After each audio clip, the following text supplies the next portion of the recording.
අඩවිය මෙතෙක් කතාව විශ්වවිද්‍යාල සිසුන් කණ්ඩායමක් බහිරව කන්ද පිළිබඳව සිදුකිරීමට ගිය ගවේෂණයක් අතරතුර එහි සිටි බලගතු ආත්මයක් දේවින්දගේ ශරීරයට ඇතුළු වුණා. පසුව ඒ දලයා බවත් එනම් ගරායකු බව සැලවුණා.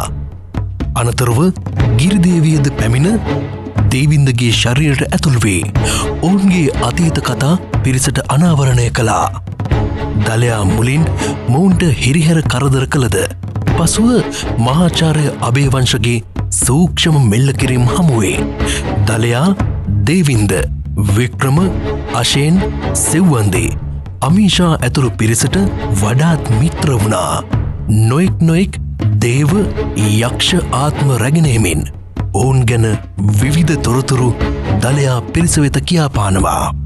එලෙස මේ වන විට කතාවට අවතීර්ණව සිටින්නේ රීරියකුයි. රීරියකු සියසින් දැක ගැනීමට මහාචාර්ය අබේ ඇතුළු පිරිසව දලයා විසින් රාත්‍රී කනත්තක් වෙත රැගෙන යනු ලැබුවේ ඔවුන්ගේ බලවත් ඉල්ලීම මතයි. රීරියකු දැකගත් ඔවුන්ට එය අතිශය බිහිසුණු රාත්‍රයක් බවට පත් වුණා.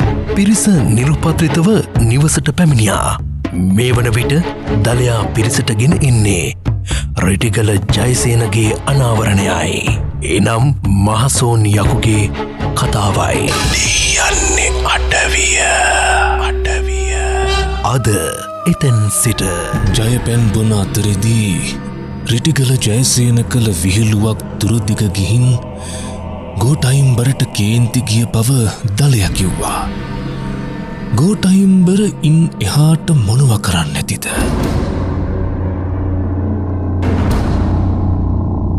දලයා ඉතින් ගෝටයිම්බර කේන්තියෙන් කෑගැව්වම ජයසේන මොකද කළේ? මුන්නේ ජයසේන නිකං හිටියේ නෑ. මෙහෙමයි සිද්ධ වුණේ. ජයසේන තා වැරදි කෙනා සමගයි පැටලුනේ. ගෝටයිම්බර තට විඩම්බනයක්වත් තේරෙන්නේ නැහැ නොවැ. විඩම්බනයක්? මාගේ සොඳුරියත් සමග තට ඇති උකුළු මුකුළුව මොන ජාතිය විඩම්බනයක්ද? එය කවටකමක් නෙවෙයි ජයසේන, නොහොබිනාකමක්. තාව මම යහතින් අරින්නේ නෑ. ඈබොල ගෝටයිම්බරයෝ තාමට අභියෝග කරනවද? එයත් බැරිකමක් නෑ ජයසේන. තගේ කෙරුම් තට මටතා ලොකු කෙරුම්කාරයෙක් නෙවෙයි. ඒ කියන්නේ තා මේ රිටිකල ජයසේන ගැන නොදන්න හැඩයි හරි හැටි. තගේ හටන් තට විශ්වාස වගේම මගේ හටනුත් මට විශ්වාසයි. ඉතින් දැන්තාමට හටනකට අභියෝග කරනවද? ඔව්. තගේ මාන්‍ය බිඳ දැමීමටත් තගේ නොහොබිනාකම් මහවර කිරීමටත් මම තට අභියෝග කරනවා. මුන්නේ ඔන්න ඔයා කරව ගෝටයිම්බර මොර දුන්නා. ඒ පාර ජයසේනත් ඒ විදියටම එතනදි සද්ද කළා. එතකොට දලයා එතනම මේ අය සටන ආරම්භ කළාද නැත්නම්? කලබල නොවී ආගෙන ඉන්නකෝ මුන්නේ. මේ වෙද්දී ජයසේනටත් හොඳටම කේන්ති ඇවිත් තිබුණේ.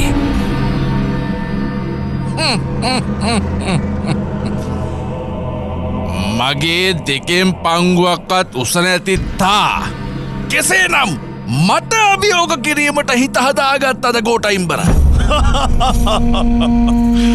තා හයිය හත්තිය මනින්නේ උසමහතින් වග මං අදන දන්න බොල ජයසේනයෝ. පුරසාරංවමනා නෑබල ගෝටයිම්බරයෝ කියවතගේ අභියෝගය. අමුතුවෙන් අභියෝගය කිව යුතුද? මම තට මා සමග සටනකට අභියෝග කරනවා. ද්වන්ද සටනකට.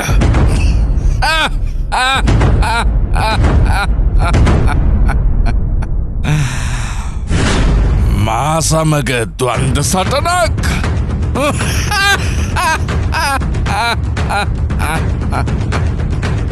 ඒනං ඉතිං තගේ අඹුව ජීවිත කාලෙටම රැකබලා ගණ්ඩ වෙන්නෙත් මටම තමයි.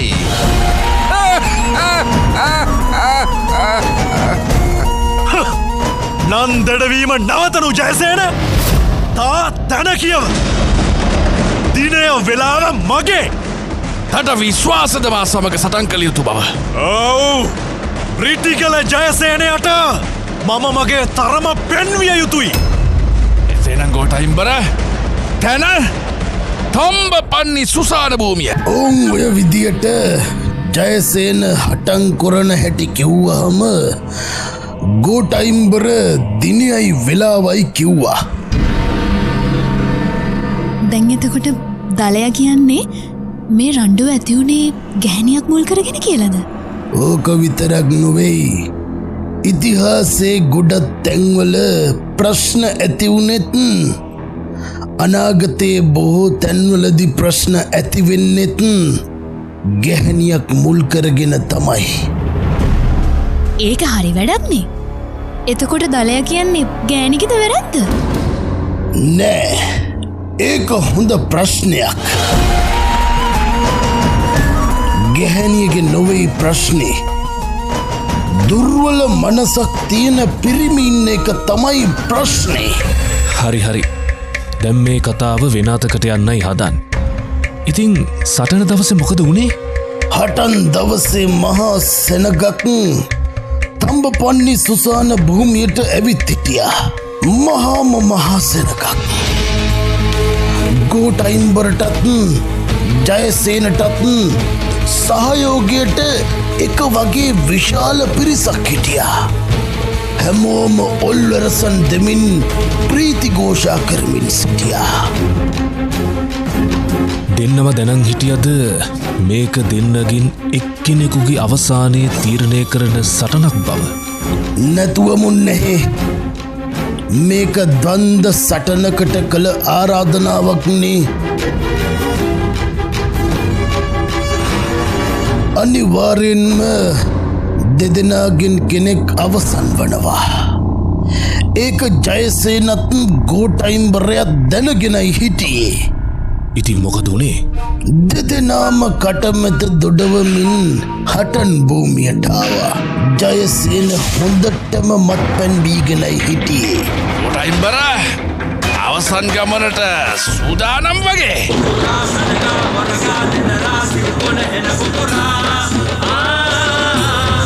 ජයසේන නුබ මහා හටන්කාරයෙක් නං අද හැකි ශිල්ප දක්වන්න. නුබ හටන්කාරයෙක් විය හැකි. නමුත් ගෝටයිම්බරට හැර ගෝටයිම්බරයා ඇගේ හැටියට නෙමෙයි තගේ කතාව. තගේ අඹුසිගිත්තගේ මූුණඩිංග හෙම හොඳින් බලාගත්තද? ඇවයිතින් අදින් පසු බලාගැනිල්ල මට තමයි.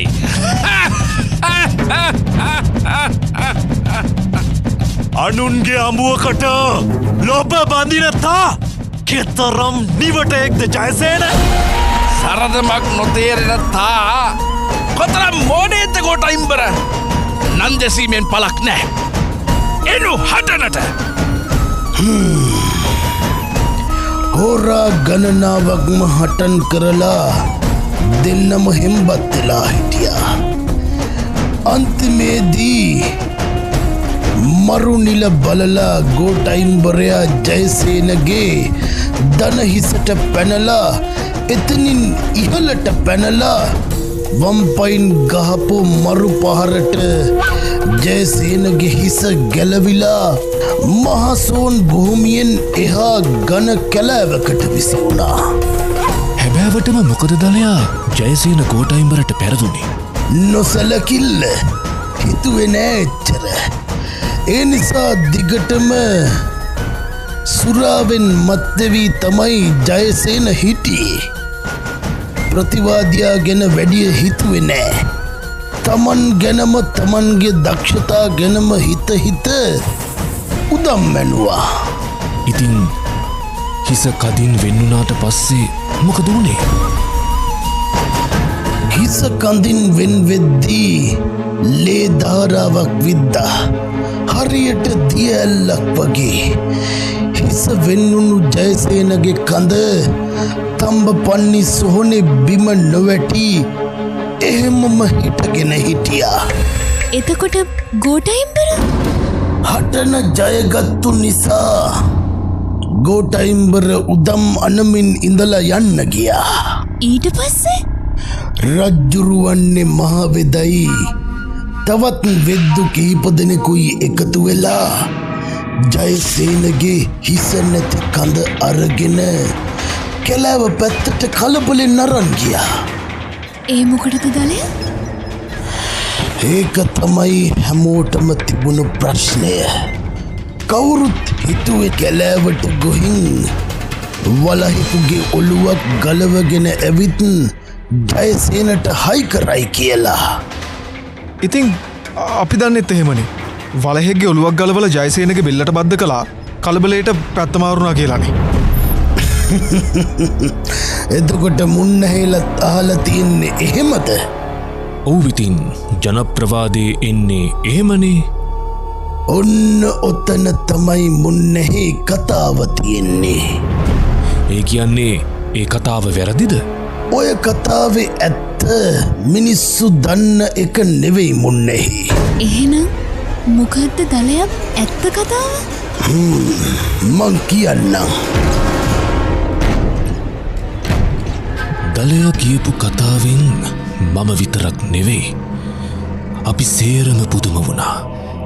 ඇත්තටම ඒක විශ්මය ජනක කතාවක්.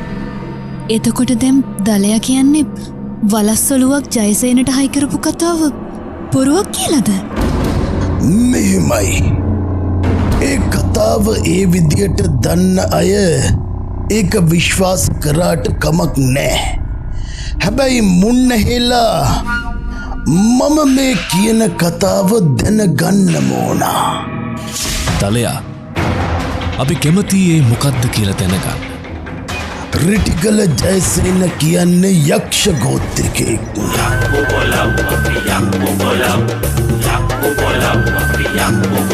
යක්ෂ වංශිකයි. අති දක්ෂයෙක්. භාවනා ප්‍රගුණ කළ කෙනෙක්. එහෙනම් මොකටද මත්පැන් බොන්නේ? අවස්ථාවට අනුවයි හැසිරීම. ඒ තැනේ හැටියටයි ඒ දේවල්. අපේ අය යක්ෂ දේව රූප දරනව වගේ තමයි. ඒක පැහැදිලි. ජයසේනගේ කතාව කියන්නකො දලයා. අපි හරිම කුතුහලයෙන් ඉන්නේ. මේක එක පාරට කිව්වට විශ්වාස කරන එකකුත් නෑ. ඒ වුණත් දැනගන්න එක වටිනවනේ. ඒ ජාතිය කතාවක් මේ අය කවදාවත් අහලා නැතුව ඇති. දලයා කියන්න යන කතාව මොකක්ද කියලා අපි හැමෝම කට ඇරගෙන අහගෙන හිටියා. මුන්නේ ජයසේනට අමුතුවෙන් වලහෙක්ගේ ඔළුවක් හයි කළේ නෑ. මොකක්? එහෙනම් ඒක උනේ මෙහෙමයි.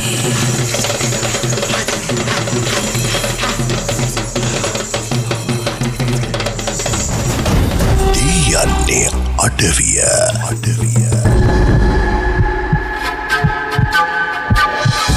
යන්නේ අටවිය.